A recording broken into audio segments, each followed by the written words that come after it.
পুরোনো দিনের মা ঠাকুমাদের হাতে রান্না স্বাদে গন্ধে ভরপুর। নমস্কার বন্ধুরা, মন্দিরাস ইন্ডিয়ান কিচেনে সকলকে স্বাগত। আমি মন্দিরা ফ্রম সিমলা। আজকে আমি আপনাদের সঙ্গে শেয়ার করব একদম নিরামিষ পেঁপের ঘন্ট রেসিপি। আপনার বাচ্চাও কি পেঁপে দেখলে নাক ছিটকায়? তাহলে একবার এইরকমভাবে পেঁপের রেসিপি বাড়িতে বানিয়ে দেখুন। বাচ্চা থেকে বড় সবাই আঙুল চেটে খাবে, এতটাই সুস্বাদু হয়। তো চলুন রেসিপিটা দেখে নেওয়া যাক। পেঁপের ঘন্ট বানানোর জন্য আমি এখানে একটা মিডিয়াম সাইজের পেঁপে নিয়ে নিয়েছি। আর পেঁপেটাকে ভালো করে ধুয়ে নিয়েছি। এদিকে একটা গ্রেটার নিয়ে নিয়েছি।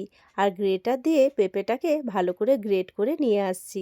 পেঁপেটাকে আমি এখানে গ্রেট করে নিয়ে চলে এসেছি। এদিকে গ্যাসের মধ্যে একটা কড়াই বসিয়ে দিয়েছি। আর কড়াইয়ে পরিমাণ মতন সর্ষের তেল দিয়ে দিচ্ছি। আমি আজকে রান্নাটা সর্ষের তেল দিয়ে করব। তেলটা হালকা গরম হয়ে গেলে এর মধ্যে দিয়ে দিলাম দুটো তেজপাতা আর 1 চামচ মতন পাঁচফোড়ন।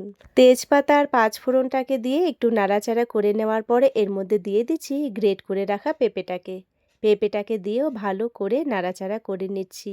আমি কিন্তু এর মধ্যে কোনো রকম আলু ব্যবহার করলাম না। পেঁপের তো অনেক রকম রেসিপি আপনারা ট্রাই করেছেন, তবে একবার এইরকমভাবে নিরামিষ পেঁপের ঘন্ট বাড়িতে বানিয়ে দেখবেন। গরম ভাতে আর কিছুই লাগবে না, ভীষণ টেস্টি হয়। তবে এই পেঁপের ঘন্টটা শুধু যে ভাত দিয়েই ভালো লাগে খেতে তা কিন্তু নয়, লুচি রুটি পরোটা সবার সঙ্গে খেতেই দারুণ লাগে। পেঁপেটাকে দিয়ে একটু নাড়াচাড়া করে নেওয়ার পরে এর মধ্যে দিয়ে দিলাম পরিমাণ মতো নুন, সামান্য পরিমাণে চিনি আর দিয়ে দিলাম পরিমাণ মতন হলুদ। সব কিছুকে দিয়ে খুব ভালো করে নাড়াচাড়া করে নিচ্ছি। আমি কিন্তু এর মধ্যে আর কোনো রকম মশলা দেব না। মশলা ছাড়া এই পেঁপের ঘন্ট রেসিপিটা খেতে দুর্দান্ত লাগে। ভালো করে নাড়াচাড়া করে নিয়ে একটা ঢাকনা দিয়ে লো ফ্লেমে রেখে রেখে কিন্তু পেঁপের ঘন্টটা রান্না করে নেব। আমি এই পেঁপের ঘন্টে কোনো রকম জলের ব্যবহার করিনি। জল দিলে কিন্তু পেঁপের ঘন্টের স্বাদটা অতটাও ভালো লাগবে না। আর যেহেতু পেঁপে তো গ্রেট করা আছে, তাই ঢাকনা দিয়ে দিয়ে খুব তাড়াতাড়ি কিন্তু সিদ্ধ হয়ে যাবে। আমি সবসময় চেষ্টা করি আপনাদের সঙ্গে সহজ আর ইউনিক রেসিপি শেয়ার করার। তাই আমার এই ছোট্ট ছোট্ট রেসিপিগুলো যদি আপনাদের একটুও ভালো লেগে থাকে, তাহলে লাইক শেয়ার সাবস্ক্রাইব করে দেবেন। এর মধ্যে দিয়ে দিলাম দুটো কাঁচা পাকা লঙ্কা। আমি এর মধ্যে কোনো রকম লঙ্কার গুঁড়ো ব্যবহার করব না। আর আমি এখানে দুটো কাঁচা পাকা লঙ্কা দিয়েছি। ঝালের পরিমাণটা আপনারা কম বা বেশি করে নিতে পারেন। আপনাদের একটা লাইক আর সুন্দর একটা কমেন্ট আমাদের আগামী দিনে আরও সুন্দর সুন্দর ভিডিও বানানোর অনুপ্রেরণা দেয়। আর যেসব দাদা দিদিরা সুন্দর সুন্দর কমেন্ট করছেন তাদেরকে জানাই অসংখ্য ধন্যবাদ। আপনারা এইভাবেই আমার পাশে থাকবেন।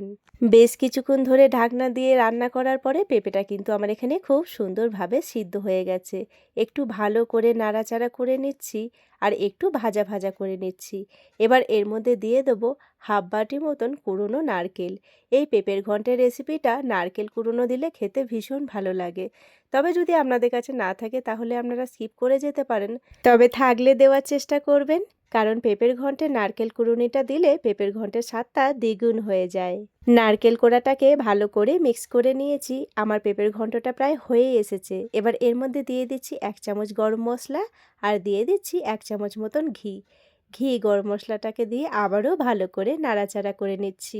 সব সময় সব সবজিতে তেল মশলা দিলেই যে খেতে ভালো লাগে তা কিন্তু নয়।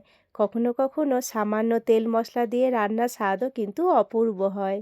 নিরামিষের দিনে যদি এরকম একটা পেঁপের ঘন্ট থাকে তাহলে ভাত রুটি লুচি পরোটা সবার সঙ্গে খেতে কিন্তু দারুণ লাগবে। গরম গরম ভাত আর নিরামিষ এরকম একটা পেঁপের ঘন্ট, বিশ্বাস করুন খেয়ে মনে হবে যেন অমৃত খাচ্ছি। সব সময় তেল মশলার খাবার খেতে কিন্তু ইচ্ছে করে না। কখনো কখনো যদি এরকম হালকা খাবার হয় তাহলে কিন্তু ভীষণ ভালো লাগে। আমার এখানে পেঁপের ঘন্টটা একদম রেডি হয়ে গেছে। এবার একটা প্লেটের মধ্যে সার্ভ করে নিচ্ছি। দেখতে দেখুন কতটা লোভনীয় হয়েছে। দেখতে যতটা লোভনীয় হয়েছে খেতে কিন্তু তার থেকে বেশি সুস্বাদু হয়েছে। এবার ওপর থেকে গার্নিশের জন্য আবারও একটু কুড়োনো নারকেল ছড়িয়ে দিলাম।